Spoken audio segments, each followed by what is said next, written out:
بڑی مدت سے حکم. آپ کو سنتا ہوں، بڑی مدت سے آپ کو فالو کرتا ہوں، تو مجھے نا ایکچولی دو تین سوالات میں نے پوچھنا تھے، جی اور جناب. مجھے یقین ہے کہ آپ میری انشاءاللہ ضرور رہنمائی فرمائیں گے۔ کہاں سے کال کیا آپ نے ندیم بھائی؟ میں مملکت العربیت السعودیہ میں مقیم ہوں، لیکن پاکستانی ہوں، لاہور سے۔ اللہ آپ کو سلامتی عطا فرمائے. حکم کریں. آمین، آپ کے ساتھ انشاءاللہ۔ اچھا، انشاءاللہ. حسن بھائی، سوال میرا پہلا یہ تھا کہ وہ ہم یعنی بچپن میں مسجدوں میں خط خطاب سنتے اور جلسے جلوسوں میں ایسے وہ مولویوں سے باتیں سنتے ہوئے، آج کل میں ویسے تھوڑا سا کافر ہو چکا ہوں ان کے بقول۔ ہم، تو ہم. سوال یہ تھا کہ یہ قرآن کریم کی جب پہلی آیت نازل ہوئی، اقرا بسم ربک الذی خلق والی، ہم. تو اس کے بعد دوسری آیت، تیسری آیت، یعنی قرآن جو سارا ہے یہ تو یعنی ایک سورت، ایک سورت نہیں، ایک آیت ابھی اتری، ایک آیت پھر اتری، پھر ایک سورہ بقرہ جو ہے وہ کتنی لمبی، دو تین سپاروں میں ہے وہ، تو اس میں یعنی کتنی ساری آیات ہوں گی وہ جو کہ ایک ساتھ تو ایک دم ایک سورت میں نہیں آئی ہوں گی ایک تسلسل کے ساتھ، وہ کبھی کوئی آیت کہیں پہ، کوئی آیت مکہ میں، کوئی مدینہ میں، اس طرح سے مختلف مقامات پر اتری۔ صحیح تو ہے، صحیح. اوکے. ان آیات ہم. کو یہ جو مسلسل ایک دے دیا گیا، ایک تسلسل دے دیا گیا، یعنی کہ یہ کس نے ڈیسائیڈ کیا کہ یہ ترتیب. آیات کی ترتیب، کہ کس نے یہ ڈیسائیڈ کیا کہ یہ آیات جو دیکھیں ہیں یہ پہلے قرآن سپارے میں؟ ایک ترتیب ہے، ترتیب نزول. ایک ترتیب ہے، ترتیب تلاوت. جی جس ترتیب سے اللہ نے نازل کیا ہے وہ اور ہے، جس ترتیب سے ہم تلاوت کرتے ہیں، یعنی قرآن میں آیات کو سیکوینس ترتیب کے ساتھ جمع کیا گیا، اور یہ ایک نہیں ہے. جی بالکل۔ پہلی بات. دوسری بات، یہ ترتیب تلاوت میں جب ہم آتے ہیں، ترتیب تلاوت میں سوروں کی ترتیب ہے، اور پھر ہر سورے کے اندر آیات کی ترتیب ہے. سمجھ میں آئی نا؟ جی جی ترتیب تلاوت میں جو سوروں کی ترتیب ہے کہ پہلے سورہ فاتحہ ہے، یہ اللہ کی جانب سے ہے. پہلے یہ فاتحۃ الکتاب یہ شروع میں ہونا چاہیے. نام بھی فاتحۃ الکتاب ہے، یعنی فاتحۃ الکتاب کے اسم سے، کہ یہ سورہ فاتحہ، اس کے اسم سے ہم یہی استنباط کر سکتے ہیں کہ بھئی یہ ہو سکتا ہے رسول صلی اللہ علیہ وسلم کے حکم سے ہو. باقی جو صورتیں ہیں، صورتوں کے ایک سورہ کے بعد کون سے سورہ ہوگا، ٹھیک ہے نا، یہ تو بالاجماع یہ صحابہ کا کام ہے. یہ رسول اللہ صلی اللہ علیہ وآلہ وسلم کی کوئی ریکمنڈیشن نہیں ہے کہ تم اس ترتیب کے ساتھ اس کو رکھو. صحابہ کون سے صحابہ؟ وہی خلافت پارٹی، ٹھیک ہے نا، سرکاری جی پارٹی، سرکار کا کام. پھر ہر سورہ جی کے جی اندر آتے ہیں نا ترتیب، کہ ہر سورہ کے درمیان سورہ بقرہ کی یہ ترتیب ہے، سورہ آل عمران کی یہ ترتیب ہے، سورہ مائدہ، یہ مختلف. اس میں جو چھوٹے سورہ ہیں نا، چھوٹے سورہ ہیں جیسے جی سورہ قل اعوذ برب الناس ہے، سورہ قدر ہے، اس میں ہم اطمینان سے کہہ سکتے ہیں کہ بھئی یہ ترتیب آیات جو ہیں یہ رسول صلی اللہ علیہ وسلم کی جانب ہے، کیونکہ چھوٹے سورہ ہیں، اس کو اکثر لوگ یاد کیا ہوا تھا، ہوں۔ اور اس کی روایتیں بھی بہت ہیں. لیکن جو لمبے سورہ ہیں اس میں ہمارے پاس کوئی دلیل نہیں ہے، یعنی نہ شیعہ کتب میں نہ سنی کتب میں، کہ یہ رسول اللہ صلی اللہ علیہ وآلہ وسلم کی جانب سے ہیں. بلکہ بالکل ایسے جی جی احادیث ملتے ہیں، علماء کے اقوال ملتے ہیں کہ یہ بھی صحابہ کا، یعنی سرکار کی پالیسی ہے، سرکار کا اجتہاد ہے، گورنمنٹ کے اجتہاد کی روح سے یہی ترتیب دی گئی ہے. سمجھ میں آئی نا؟ ہوں۔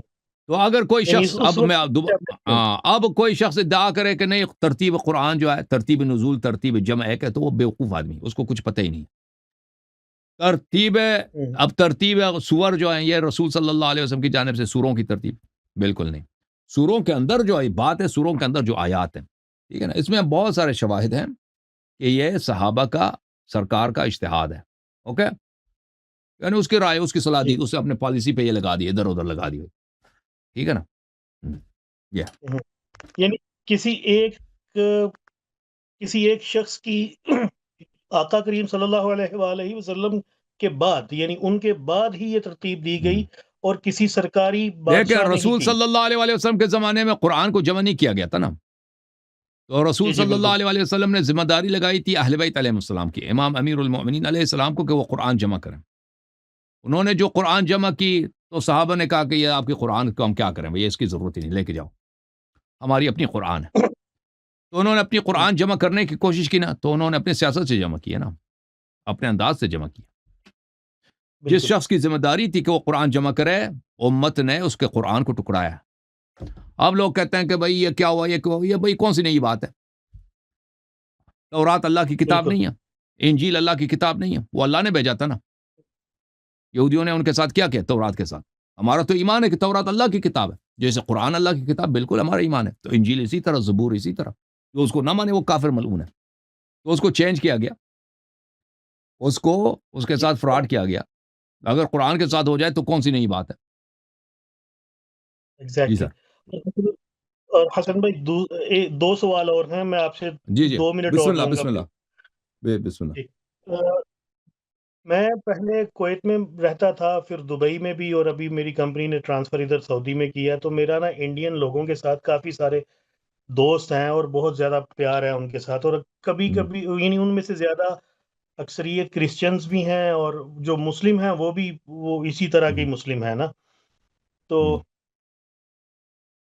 اکثر نہ کبھی کبھی کچھ بات کر دیتے ہیں، اور وہ سمجھتے ہیں کہ ہم پاکستانی سارے بہت بڑے عالم فاضل ہوتے ہیں. ان کے دماغ میں ایک ایسی پرسیپشن ہے. تو کبھی کبھی سوالات پوچھتے تھے کچھ لوگ، اور میرے دماغ میں بھی یہ سوال ہے کہ نبی کریم صلی اللہ علیہ وآلہ وسلم، آقا کریم کی شادی جو ہوئی سیدہ عائشہ کے ساتھ، ہم، ان کی عمر بعض کتب میں ہم نے پڑھی اسکول میں جب پڑھتے تھے 6 سال بھی اور 9 سال کی عمر میں رخصتی. تو ہم. وہ تو رحمت للعالمین ہیں. اور یہ کیسے ممکن ہو سکتا ہے کہ وہ اتنی چھوٹی بچی کے ساتھ شادی کر کے اور کر لی جائے؟ ہم. مجھے یہ میرا اپنا ماننا ہے کہ ایسا ہو نہیں تو سکتا. یہ کوئی اہل بیت علیہ السلام کی کوئی حدیث نہیں ہے کہ عائشہ کم عمر تھی اس طرح، ٹھیک ہے نا، 10 سال کی یا 9 سال کی تھی. جی، یہ تو سب عائشہ. سوال ہاں. اس میں ہم.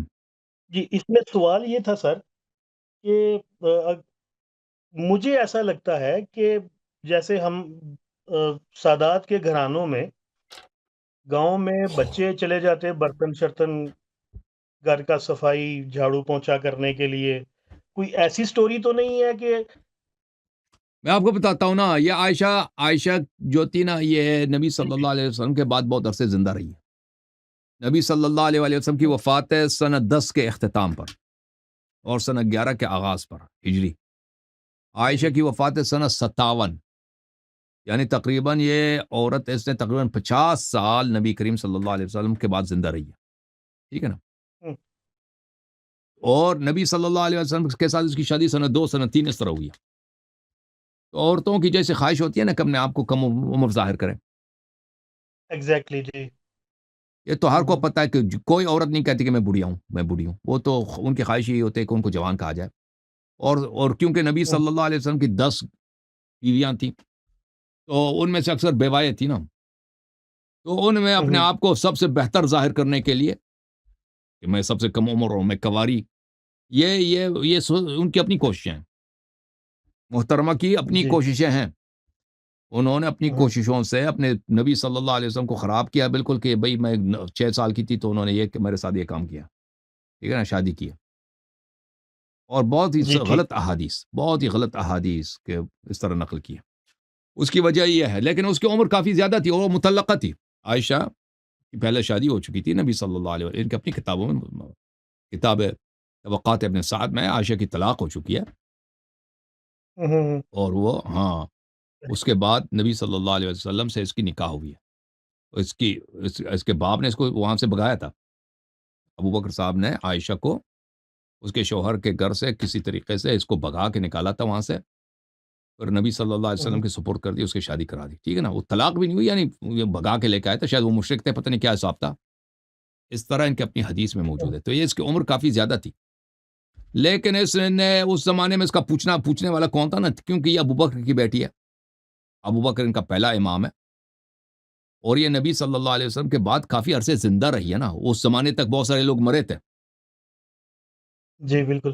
یعنی آخر میں مثلا پہلے 10 سال 15 سال میں کافی سارے لوگ زندہ ہیں، لیکن جو ٹائم جاتا ہے نا، پرانے لوگ مر جاتے ہیں. نبی بالکل صلی اللہ علیہ وسلم کے 40 سال بعد وہ بہت سارے جنہوں نے پیغمبر کو دیکھا تھا وہ دنیا سے گئے ہیں، یا جو ہجرت کیے دوسرے شہروں میں چلے گئے، شہید ہو گئے. اب جی 45 سال کے بعد وہ تو پرانے لوگ جو اصل واقعات کو جانتے تھے وہ دنیا سے چلے گئے. اب یہ جو مرضی لوگوں کو سنائے نا. اب جی بالکل کون اس کو وہ روکنے والا؟ یہ کہہ دے کہ بھائی میری عمر اتنی ہے، نبی صلی اللہ علیہ میں کنواری تھی، نبی صلی اللہ علیہ وسلم سب سے زیادہ مجھ سے پیار کرتے تھے. وہ جو مرضی سنائے، اس کو روکنے والا کون ہے؟ جی جی سر. اب تیسرا اور آخری سوال، اور اس کے بعد میں آپ سے اجازت چاہوں. جی جی پاکستان میں ایک ویلفیئر ٹرسٹ چلایا کرتے تھے عبدالستار ایدھی صاحب، اللہ تعالیٰ غریق رحمت فرمائے. جی وہ ان کے لیے نا کچھ ہمارے ادھر مذہبی رہنما ایسے تھے کہ ان کو کہا کرتے تھے کہ یہ حرام کے بچوں کو پالنے والا ہے، یہ غلط کام کر رہا ہے. تو اس وقت نا یہ سوال میرے دماغ میں تھا. میں نے کافی سارے لوگوں سے پوچھا جن کو میں اپنی دانش میں اہل علم اور اہل دانش سمجھتا تھا، ان سے پوچھا، لیکن کوئی مجھے سیٹسفیکٹری آنسر نہیں مل سکا. سوال اس میں یہ تھا صاحب کہ ولد الزنا جو ہوگا وہ تو خود ایک گالی ہوگی نا سر. یہ جی نہیں، اس کے ماں باپ کو تو گناہ ہوا، وہ جو بچہ ہے اس کا قصور کیا ہے؟ کیا وہ گالی بن کے رہے گا دنیا میں؟ گناہ کے نہیں، مرتکب تو اس اس کا کا اپنا قصور نہیں ہے، اس کے والدین کا قصور ہے. احادیث میں یہ ملتا ہے کہ جو زنا سے پیدا ہوتا ہے اس کی رغبت خیر کی طرف کم ہوتی ہے. اس طرح نہیں کہ وہ مجبور ہے برے کام کرے، لیکن کیونکہ اس کا نطفہ زنا میں بنا ہے نا، تو اس کی رغبت، اس کا میل، رجحان ہوتا ہے برے کاموں کی طرف. ہمیں احادیث سے یہ ملتا ہے، لیکن وہ مجبور نہیں، وہ اچھا آدمی بھی بن سکتا ہے. لیکن اگر کوئی شخص زنا سے پیدا ہوا ہے، اگر پہلی بات ہے آپ کو پتہ نہیں ہے، ٹھیک ہے نا. اگر کوئی جی بچہ لا کے ڈراپ کیا جاتا ہے عیدی سینٹر پہ یا کسی امام بارگاہ میں یا مسجد میں، کوئی نہیں کہہ سکتے یہ زنا کا بچہ ہے. وہ ہو سکتا ہے کوئی اور وجوہات ہوں، اس کے ماں باپ اس کو پال نہیں سکتے، کوئی غربت ہو، کوئی یتیمی ہو، کچھ بھی ہے. تو بلا وجہ اس طرح کسی کو زنا زیادہ کہنا کیونکہ وہ عیدی سینٹر میں وہ بچہ آیا ہے، یہ غلط بات ہے پہلی بات. اور جب تک انسان کے پاس یقین نہ ہو نہیں کہہ سکتا کہ یہ زنا کا ہے. اور پھر الولد للفراش وللآخر حجر، جو بچہ ایک شادی شدہ عورت دنیا میں لاتی ہے وہ اس کے شوہر کا بیٹا ہے، چاہے وہ عورت زنا بھی کرے، ٹھیک ہے نا. وہ اس کے شوہر کا شرعی بیٹا ہے، چاہے وہ زنا بھی کرے، وہ اسی شوہر کا بیٹا کہلائے گا، اس کو ارث بھی ملے گا. تو شرعی لحاظ سے وہ ولد الزنا نہیں ہوگا. اب اگر کوئی شخص ایسے کوئی بچہ آ جاتا ہے یتیم ہے یا کوئی اس کا کوئی وارث نہیں، اس کو پالنا یہ تو بڑی عبادت ہے، ٹھیک ہے نا. ایک معصوم بچہ جس کا کوئی رکھنے والا نہیں ہے، آپ اس کی پرورش کرتے ہیں، آپ اس کو دیکھ بھال کرتے ہیں، اس کو جو بچے کی ضرورت ہے کھانا وغیرہ کھلانا، پھر اس کو کپڑے دینا، پھر اس کو اسکول بھیجنا، ٹھیک ہے نا. اس کو زندگی دینا، نیکی کرنا، اسلام اور خدمت خلق کرنا، اسلام اسی کا تو نام ہے، دین اسی کا نام ہے، ٹھیک ہے نا. اللہ آپ کو جزائے خیر دے بھائی. Good bye.